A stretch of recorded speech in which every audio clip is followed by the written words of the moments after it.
سورۃ العنکبوت کی آیت نمبر 52 سورہ عنکبوت کا چھٹا رکوع 21ویں پارے کا دوسرا رکوع۔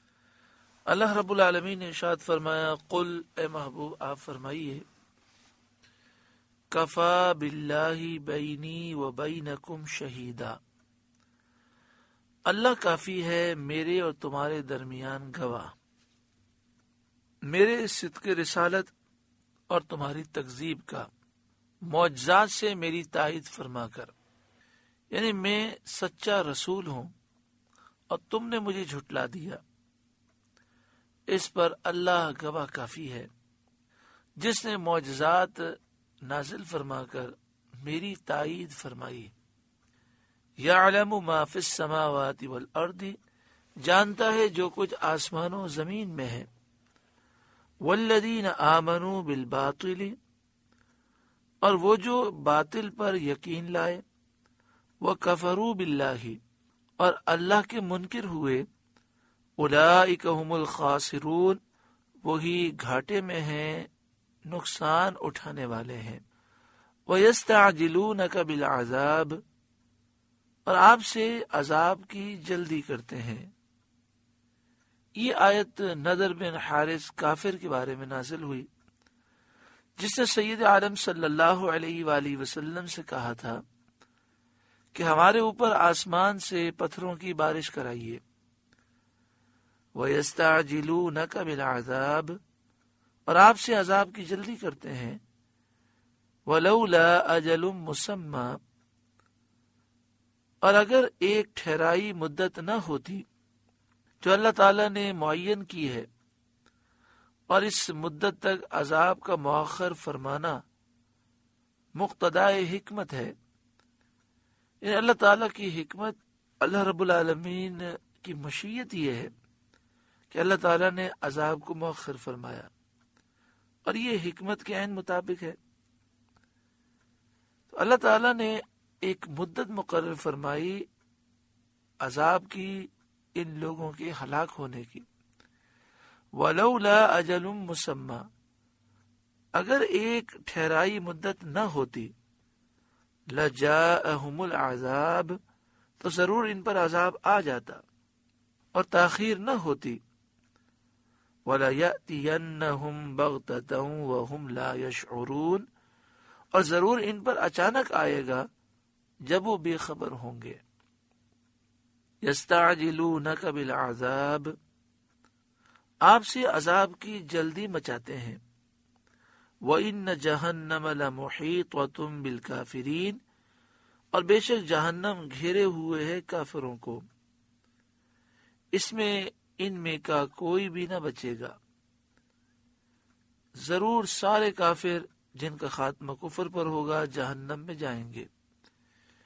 یوم یغشاہم العذاب من فوقہم، جس دن انہیں ڈھانپے گا عذاب ان کے اوپر، ومن تحت ارجلہم، اور ان کے پاؤں کے نیچے سے، وَيَقُولُ، اور فرمائے گا، ذُوقُوا مَا كُنتُمْ تَعْمَلُونَ، چکھو اپنے کیے کا مزہ، یعنی اپنے اعمال کی جزا اب چکھو، جو تم نے برے اعمال کیے، کفر کو اختیار کیا، اس کا مزہ چکھو۔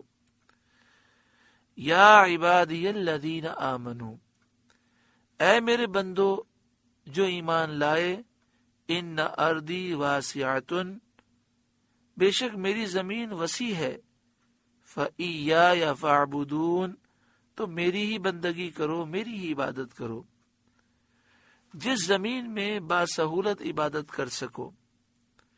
معنی یہ ہے کہ جب مومن کو کسی سرزمین میں اپنے دین پر قائم رہنا اور عبادت کرنا دشوار ہو، مشکل ہو، تو چاہیے کہ وہ ایسی سرزمین کی طرف ہجرت کرے جہاں آسانی سے عبادت کر سکے اور دین کی پابندی میں دشواریاں درپیش نہ ہوں۔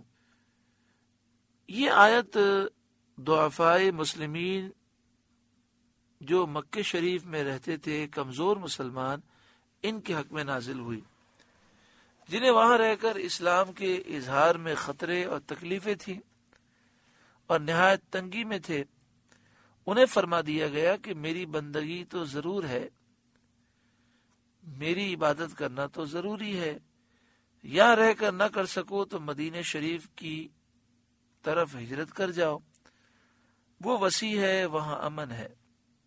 کل نفس ذائقۃ الموت، ہر جان کو موت کا مزہ چکھنا ہے اور اس دار فانی کو چھوڑنا ہی ہے۔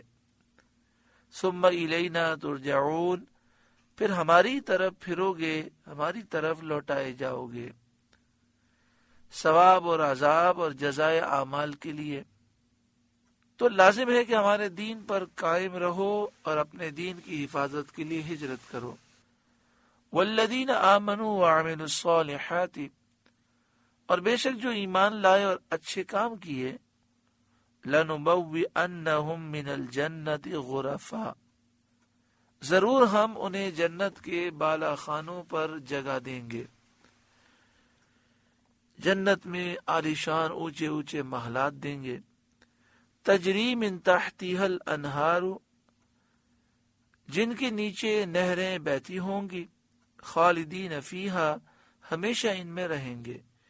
نعم اجر العاملین، کیا ہی اچھا اجر کام والوں کا، جو اللہ تعالیٰ کی اطاعت بجا لائے، جنہوں نے زندگی اچھی گزاری، ان کے لیے کتنا اچھا اجر ہے۔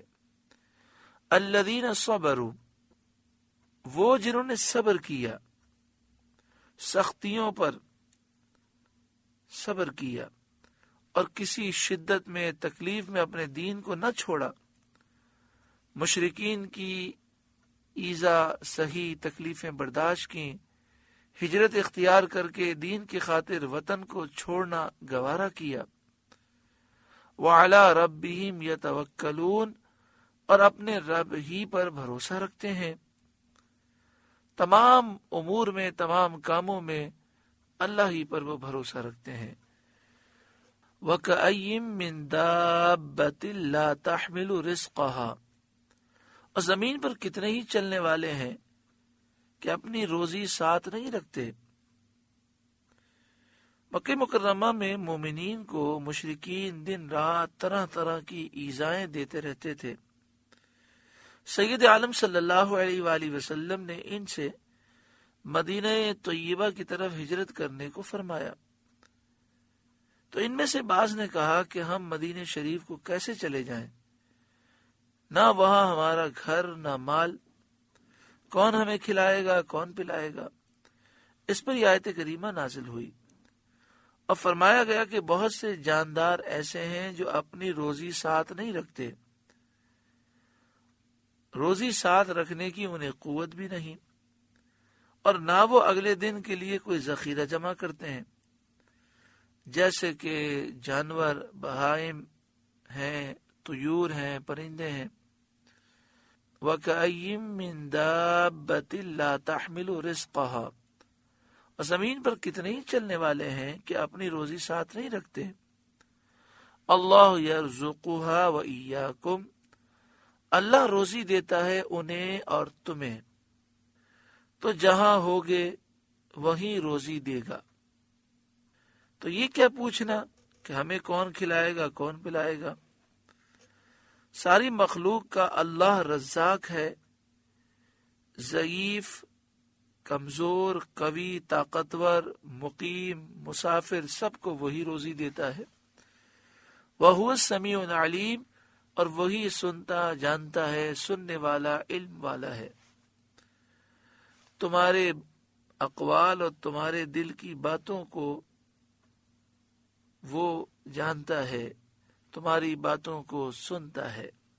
ترمذی شریف کی حدیث میں ہے، سید عالم صلی اللہ علیہ وسلم نے فرمایا، اگر تم اللہ تعالی پر توکل کرو، بھروسہ کرو جیسا چاہیے، تو وہ تمہیں ایسی روزی دے جیسی پرندوں کو دیتا ہے کہ صبح بھوکے خالی پیٹ اٹھتے ہیں، شام کو سیر پیٹ بھر کر واپس ہوتے ہیں۔ وَلَئِن سَأَلْتَهُمْ، اور اگر آپ ان سے پوچھیں، یعنی کفار مکہ سے پوچھیں، من خلق السماوات والارض، کس نے بنائے آسمان اور زمین؟ وَسَخَّرَ الشَّمْسَ وَالْقَمَرَ، اور کس نے کام میں لگائے سورج اور چاند؟ یعنی آسمان و زمین کو پیدا کرنے والا کون ہے؟ سورج و چاند کو تمہاری خدمت کے لیے بنانے والا کون ہے؟ لَيَقُولُنَّ اللَّهُ، تو ضرور وہ کہیں گے اللہ نے آسمان و زمین کو بنایا، سورج و چاند کام میں اللہ نے لگائے، انہیں مسخر اللہ نے کیا۔ یہ کفار مکہ کہیں گے فَأَنَّا يُؤْفَكُونَ، تو کہاں اوندھے جاتے ہیں، اور باوجود اس اقرار کے کس طرح اللہ تعالیٰ کی توحید سے منحرف ہوتے ہیں، انکار کرتے ہیں۔ اللہ یبسط الرزق لمن یشاء من عبادہ ویقدر لہ، اللہ کشادہ کرتا ہے رزق اپنے بندوں میں جس کے لیے چاہے، اور تنگی فرماتا ہے جس کے لیے چاہے۔ جس کے لیے جو روزی لکھی ہے وہ ضرور ملنی ہے، اور یہ امتحان ہے، کسی کی روزی زیادہ کسی کی کم۔ ان اللہ بکل شیء علیم، بے شک اللہ سب کچھ جانتا ہے۔ وَلَئِن سَأَلْتَهُمْ، اور اگر آپ ان سے پوچھیں، من نزل من السماء ماء، کس نے اتارا آسمان سے پانی، فَأَحْيَا بِهِ الْأَرْضَ مِن بَعْدِ مَوْتِهَا، تو اس پانی کے سبب زمین زندہ کر دی اس کی موت کے بعد، ویرانی کے بعد۔ لَيَقُولُنَّ اللَّهُ، ضرور کہیں گے اللہ نے۔ یعنی ان سے پوچھا جائے کہ آسمان سے بارش کس نے اتاری، کس نے زمین کو زندہ کیا، تو کہیں گے اللہ نے۔ اس کا وہ اقرار کرتے ہیں۔ قُلِ الْحَمْدُ لِلَّهِ، آپ فرمائیے سب خوبیاں اللہ کے لیے ہیں۔ بل اکثرهم لا يعقلون، بلکہ ان میں اکثر بے عقل ہیں، کہ باوجود اس اقرار کے توحید کے منکر ہیں، توحید کا انکار کرتے ہیں۔ سورہ عنکبوت کا 6واں رکوع مکمل ہوا۔ اللہ تبارک و تعالی اس رکوع کے نور سے ہمارے قلوب کو روشن منور فرمائے۔